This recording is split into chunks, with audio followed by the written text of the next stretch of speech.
Hi everyone. I want to talk today about the death of a paradigm. Humanity's been operating with a specific paradigm. And what does a paradigm mean? Well, it means, in one sense, a collectively held belief system, a collectively sustained organization of being that manifests through different branches of ideology and systems of control. And if you look through history, we can see how many paradigms have operated as our belief systems have changed. Consequently, the paradigm that humans have been operating through has changed. Pre the Renaissance, humans were operating with a paradigm artistically that was devoid of perspective. And then they realized perspective and went, oh, we live in a third dimensional space and there is a horizon line. And consequently, art was transformed. So, what is it that has the capacity to transform the paradigm of life on the planet? Some people look at transhumanism, some people look at technology, some people look at indigenous cultures, some people look within themselves. What is it that has the capacity to change the collectively held belief system that humanity is being run by? I don't know what the answer is, but I can only provoke you to examine that. And the examination of that paradigm is how you relate to that paradigm. Do you buy at Coles? Do you pay your taxes? Do you fit into the mold of the dream, Australian dream, with 2 cars, 2 kids, a house, and a full-time job? And ultimately, is that paradigm working for you? And it's important that we examine this because the belief system that is operating says that that being the norm is not something to really kind of like examine too deeply. If we look at the way that society is heading, if we have any awareness as to the nature of climate change, the nature of renewable resources, the nature of uh, the forms of consciousness that are colonizing this planet, we can see that the Earth is a bit ill, a bit sick, and a bit upset. And you would be too if your body was sort of like taken over by these mutagenic forms that create hideous structures to extract resources from you, like parasites, in order to generate this culturally sanctioned idol called money in order to perpetuate the illusion of a free society. So it's up to us to imagine a new paradigm. And we're only limited by our imagination. This is where children rejoice.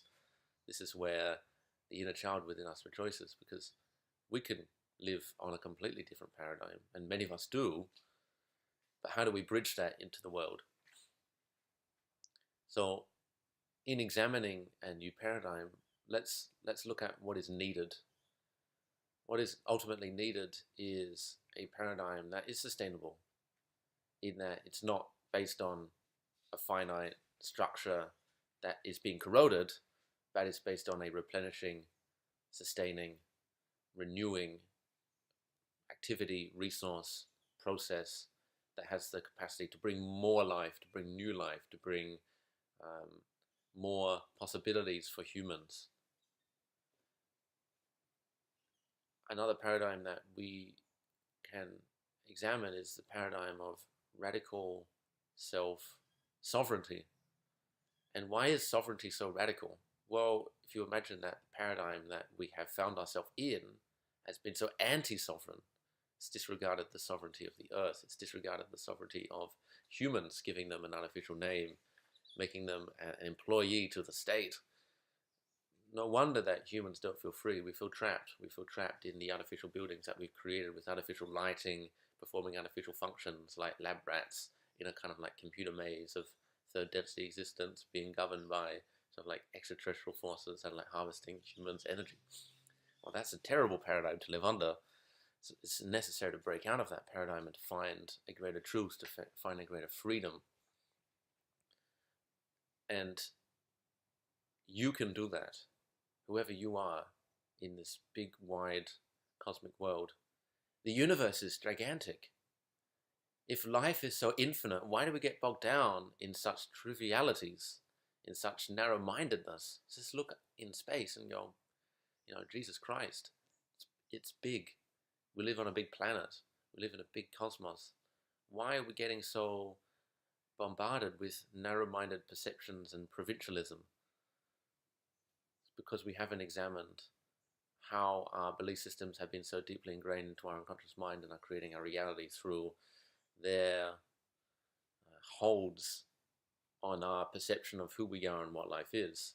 But we can bust out of that. And we can bust out of it collectively in order to redream what can be a new paradigm for humanity and a new human archetype re-emerging, which is a sovereign, free being. And because you already are that, you recognize that that is the imperative that our species is facing.